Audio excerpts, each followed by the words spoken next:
Dear Pennies and Pens, it's your girl, Loud Pen, designer of Pennies and Pens, CEO of ISLP, the InkSpot LLC, editor-in-chief of De La Pen, All Pen Everything. I'm also a stylist and a photographer and a publicist. What else do I do? Is that it? I'm an author. Author of 3 different books. Make Your Pen Loud, How to Be a Lifestyle Blogger, if you can see it. The loudest pen ever, and the pen planner is over there. So yeah, because I'm playing around with my intros and titles, so just pardon me while I work out the kinks. But today's video is called Behind the Ink. Happy anniversary to the Penny Black YouTube channel. Yes, that is correct. Today is June 1st, 2022. And we are celebrating the 1-year anniversary of the Penny Black YouTube channel, which was officially launched on June 1st, 2021. Sorry about that, Pennies and Pens. Couldn't get my words out. So first I want to say thank you so much for watching, checking out and supporting the Penny Black YouTube channel, checking out and supporting my business, ISLP, the InkSpot LLC. Oh, I forgot to say I'm designer of, no, I said I'm designer of Pennies and Pens. Pennies and Pens is ISLP's vegan, organic, and sustainable lifestyle brand. Right now we have a collection of 100% organic cotton t-shirts.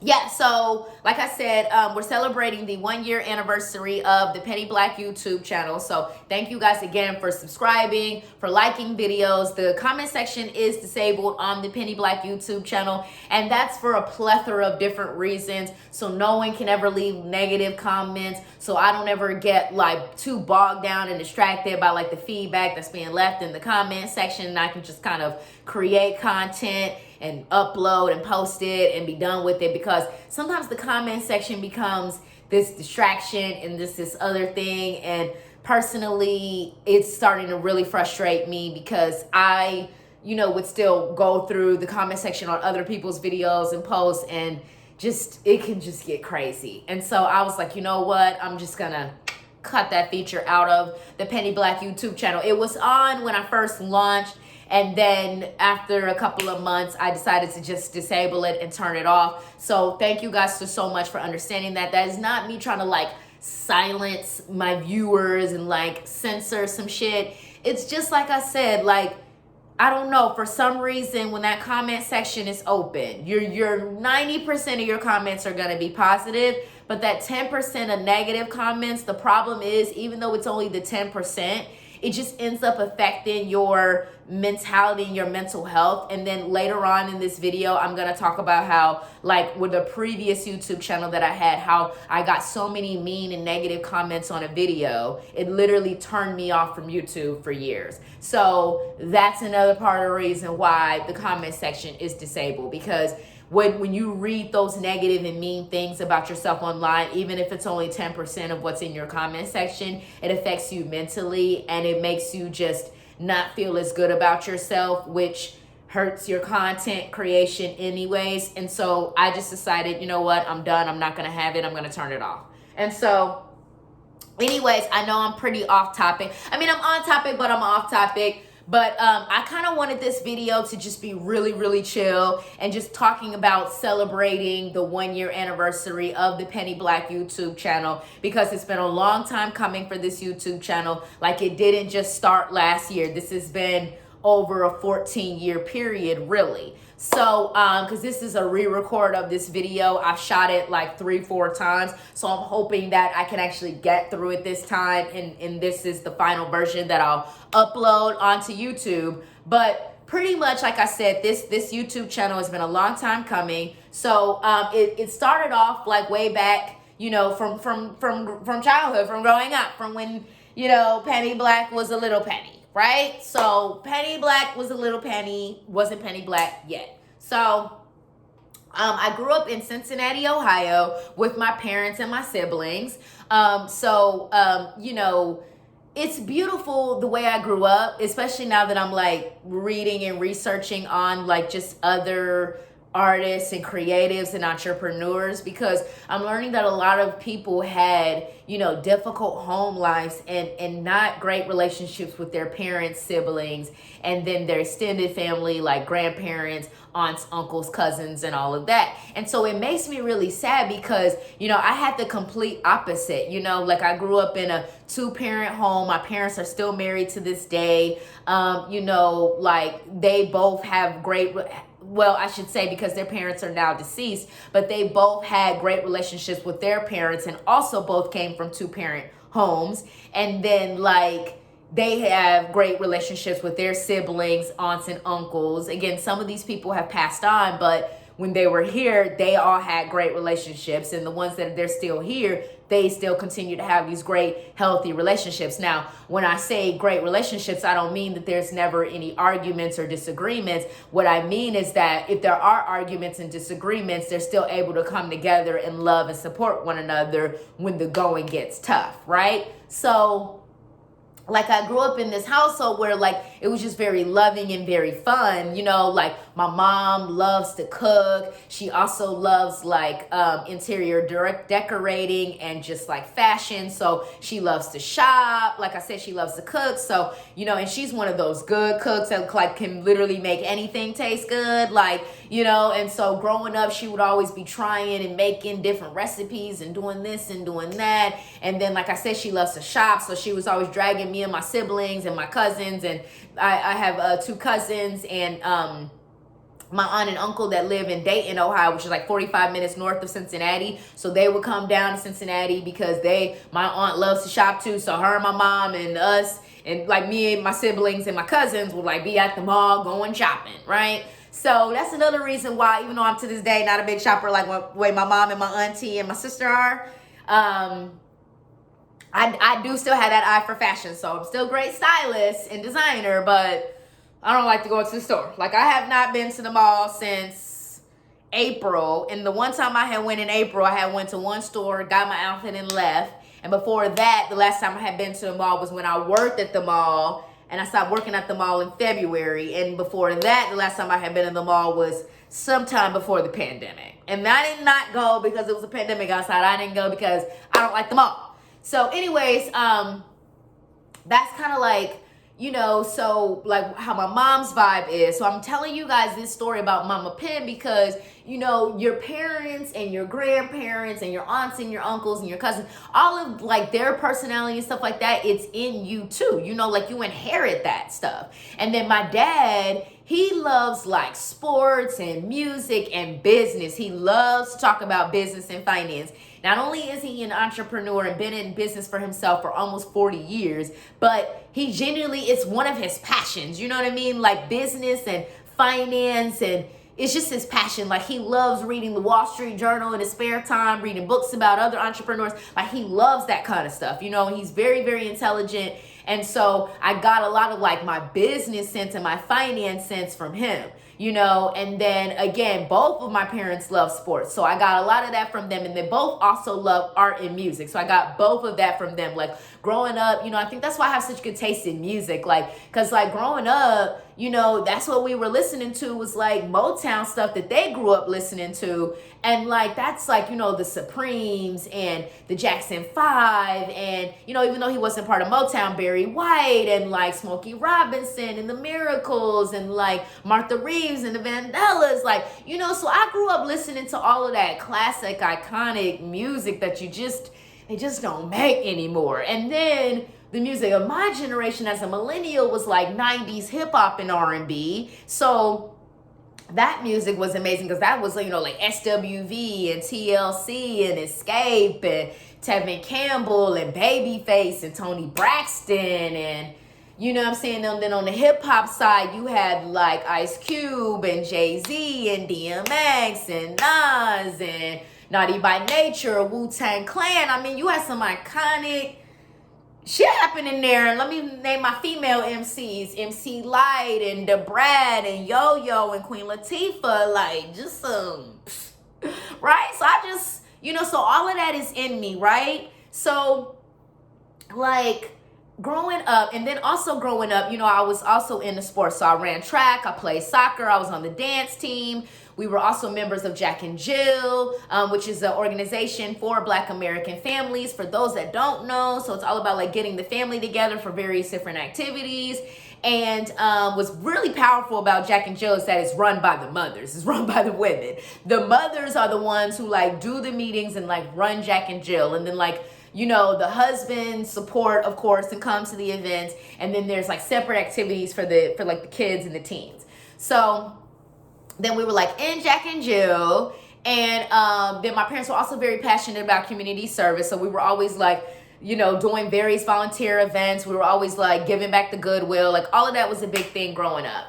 And so, so then after I graduated from high school, I went to Hampton University, which, you know, is a historically Black university in Hampton, Virginia. And I forgot to say this. So, you know, I was getting a lot of like that creativity and art and business at home, but also getting a lot of pro-Blackness because, you know, my parents are entrepreneurs and then they believed in supporting other Black-owned businesses.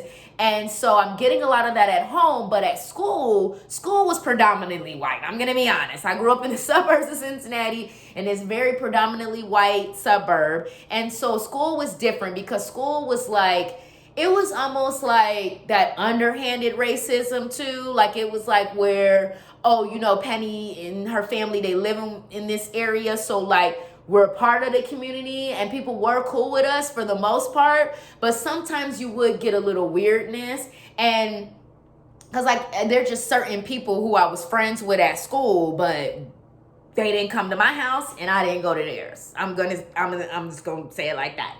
And, you know, and then there were just times, I'll never forget a time when I was like a sophomore in high school getting into a debate with a fellow classmate who was a white male. And just, he didn't believe in affirmative action. And he was like, you don't need affirmative action. And I'm like, and I told him, and I remember I'll never forget, because y'all know I've always been a little sassy Penny. And I was like, look around the room. And he was like, yeah, okay, what's up? And I was like, you see, I'm the only Black girl in this classroom, right? But you say we don't need affirmative action. Shut them down. Shut them down. Because that's what affirmative action does. It literally says you have to include more diverse people in your school and your job and whatever. Because if there's no affirmative action, then Penny's the only Black girl in the room, right? So, like, that's the kind of vibe it was at school. So, I think, like, as a young, like, in my young days, like, at some points, I would be a little confused, to be blunt. Like, I knew I was a young Black girl, Black woman, but it took me some time to develop the pride in it. And the pride came in college at Hampton, going to a historically Black university, because, you know, as I had said in a previous recording of this video, which I'm going to finally be able to say in this final recording because this is going really well, I remember, like, you know, I was an English major, right? That's what I got my degree in. And so, like, I remember, yeah, we took, like, English literature and American literature, but we also had African American literature where we're reading the writing of writers like Gwendolyn Brooks and James Baldwin and Sonia Sanchez and who else? Just like Toni Morrison, just some iconic heavyweight Black writers, Langston Hughes, you know, Paul Laurence Dunbar, like some iconic Black writers. And so, like, being in a classroom, learning about Black writers, being taught by a Black professor in a classroom with other young Black students, it just gave me a pride in myself as a young Black woman, which is why this channel is called Penny Black, because it's all about Black history and culture, but it's also about talking about, you know, art, fashion, music, food, but from the perspective of a young Black millennial woman. So that's why it's called Penny Black. So you guys see, it's like the Penny Black YouTube channel started before I was ever on YouTube. And so I graduated from Hampton with my bachelor's degree in English, and then I moved to New York because I had always wanted to live in New York. I always wanted to be a creative. I always wanted to be a writer. So when I first moved to New York, I still didn't really know exactly what I wanted to do. I had started my initial stages of blogging. Like, I had started my very first blog, which was called The Loudest Pen Ever. It was firstly about my personal life, and then later I started mostly blogging about like 80s and 90s hip hop and R&B. That blog is now defunct. I don't even know if it's still up on the internet no more. I should Google it one day to see if it's still out there on the internet somewhere. Because this again was like 14 years ago, Pennies, but this is like a long time ago. So that's the first blog that I had started. But then in about 2010, that's when I decided I really wanted to get serious about like blogging about fashion. So I started my current site, which is called De La Pen, All Pen Everything. You guys hear me branded now as an international multicultural lifestyle magazine. But when I first started it, it was just supposed to be a fashion blog. So all I blogged about in those early days for like the first basically 3 years was fashion. It was either be like model profiles, designer profiles, and just like covering various different fashion events that were happening around New York. And so when I first started covering fashion, about a season or two after covering fashion, almost as soon as I started De La Pen, I somehow started getting invited to New York Fashion Week. I connected with another blogger who was a lot more established than I am. And so she gave me some great advice on how to get into New York Fashion Week, because for those that don't know, New York Fashion Week is an industry-only event. You have to be a blogger, editor, journalist, stylist, photographer, model, designer, hairstylist, makeup artist to be invited to New York Fashion Week. Now, depending on what title you fall under, from all of those different titles I just named, depends on how you get invited. Now, obviously, to officially be like invited to attend a New York Fashion Week show, you do need to be, like I said, an editor, a journalist, a blogger, or a celebrity. Those are the people that usually sit at the fashion shows and actually watch the fashion shows happen. Obviously, hairstylists and makeup artists are working there behind the scenes, doing the hair and the makeup. Stylists, it depends. It depends on if the stylist is styling that particular fashion show. If the stylist is styling that particular fashion show, they're behind the scenes. If they're a stylist that's just attending the fashion show so they can see the clothes on the runway to see what they want to pull for their clients, then they're sitting at the show. And then obviously you'd have like celebrities and influencers coming to the fashion show too. They're just kind of there to be a spectacle, to get their picture taken so that somebody can say such and such celebrity sat front row. I guess sometimes they do pay attention to the fashion shows and they do, wear the stuff, but the truth is their stylist styles them. So I don't really know why celebrities come to again, it's sort of like a promo marketing standpoint, but it's a little pointless, to be honest. But anyways, refer to my book, for real, Make Your Pen Loud, How to Be a Lifestyle Blogger. It's on my website, ISLPDTX.com, because I have a whole chapter on Fashion Week, what it is, how to get in, and all of that jizzy jazz. So I started covering New York Fashion Week. That actually led to my first big break as a blogger. I got invited to attend and cover, fully sponsored. They covered my flight and my hotel to go to Style Ooze Art Week in Tashkent, Uzbekistan. That is a fashion and art week in Tashkent, Uzbekistan. So that was my first major sponsorship. So that was, again, like I said, 2010. This was have been like fall of 2010. So then from there, De La Pen just really started to grow as far as the blog. Then also too, around this time, like in 2010, I meet my former business partner. We started an agency. That's how I really started getting involved in like actually doing branding, marketing, public relations, and event planning and styling for clients. And so again, this was all happening when I'm living in New York, starting that. But I wasn't really making any money off of blogging. I definitely wasn't making any money off of that former agency. So I was maintaining random odd jobs while living in New York. So finally, I went back to Cincinnati for a few months. This was like summer of 2013. And so stuff was going on with the family. So I go back to Cincinnati for a few months to be with that. To be with my family, I should say. And then so at this time, my lease is up in New York. And like I said, I'm not making any money from blogging. I'm not making any money from the former agency. I'm working random odd jobs. But since I was back in Cincinnati, I wasn't working at all. So I give up my apartment in New York and come back again to my parents' house in Cincinnati for another couple of months while I'm trying to figure out what my next move is. So boom, I have a couple of cousins that live in Houston. So I come to Houston to visit them for a little while and interview for some jobs. So I ended up getting hired at a digital marketing agency as a social media manager. So that's when I kind of get like my next kind of like big break, you know, into the industry. And keep in mind, guys, this is about 5 years after I've graduated from Hampton. It took me 5 years, yes, 5 long years to get a well-paying industry-related job, okay? To me, that's because of the recession that was going on when I first graduated from Hampton. Also, the factors of me being a young Black woman don't help either, because let's be blunt, in the field of marketing, Black women like me are often last hired, first fired, okay? So it took me that long to actually really break into the industry and get a well-paying job. So I will always thank that company that hired me, and I'm still in contact with like all of my colleagues from that company. So I'll always have a special place in my heart for them. So I will start working there. I'm like doing social media and all of that. Like I mostly worked on restaurant accounts, which was really interesting and fun. And so then though, after about 2 years, I really wanted to live in Dallas. Like I said, I was living in Houston. So boom, I up and moved to Dallas in fall of 2015. So I've been in Dallas ever since for 7 years. So again, it may not seem like I'm telling the story of the Penny Black YouTube channel, but I am, because all of this is like a part of why my content is so diverse.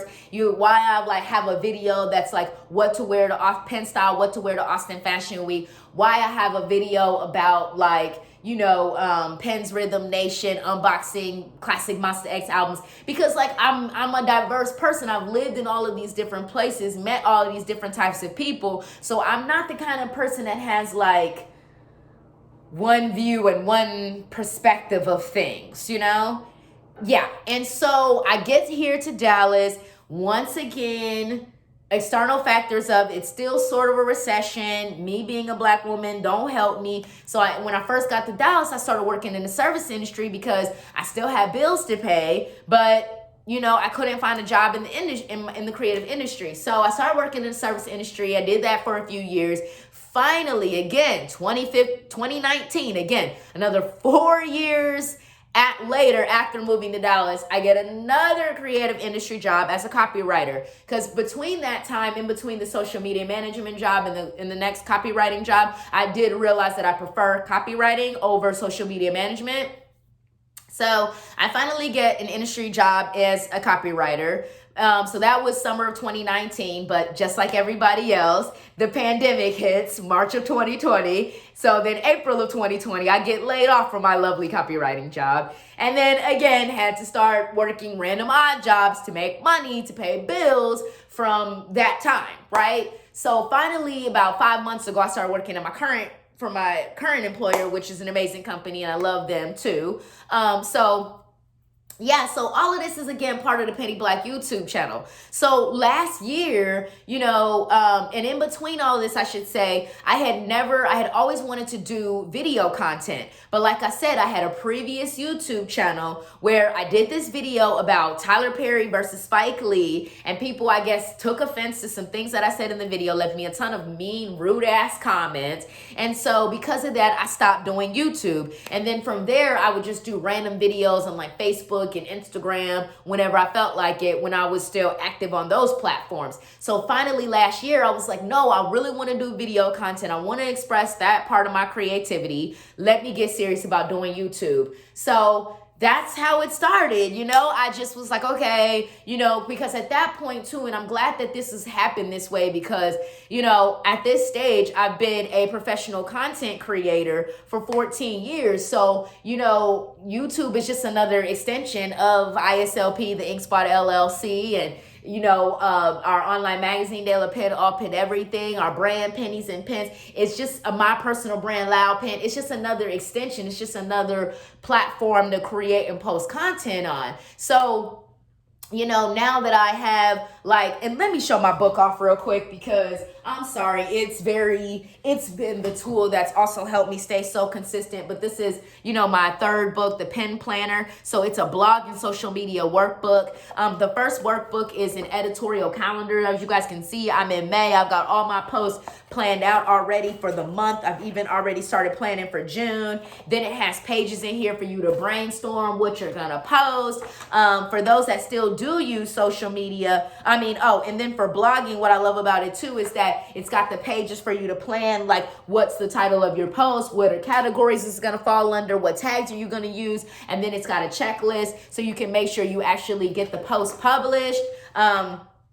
It's got the same thing for social media. Like I said, I'm not active on social media anymore, but for those of you who are, it's got the same thing for Instagram. So it's a really, really amazing, helpful tool. And it's something that I published this book February 6, 2021. So it just turned a year old. But it's been such an amazing tool to help me create and publish content consistently. So when I launched the YouTube channel last year, all I really had to do was actually sit down and think about what's going to be the topic of the video. The titles of the videos, as far as the pre-titles that you guys always hear me use, the behind the ink, those are posts for when I'm talking about the business and what it's like behind the scenes with the business. But instead of saying behind the scenes, it's behind the ink, because that's my way of kind of branding myself. When I talk about music, it's Pens Rhythm Nation. When I talk about fashion and style, it's Pen Style. When I talk about food, it's V Ink. So each video and post has its own pre-title. That's just my way of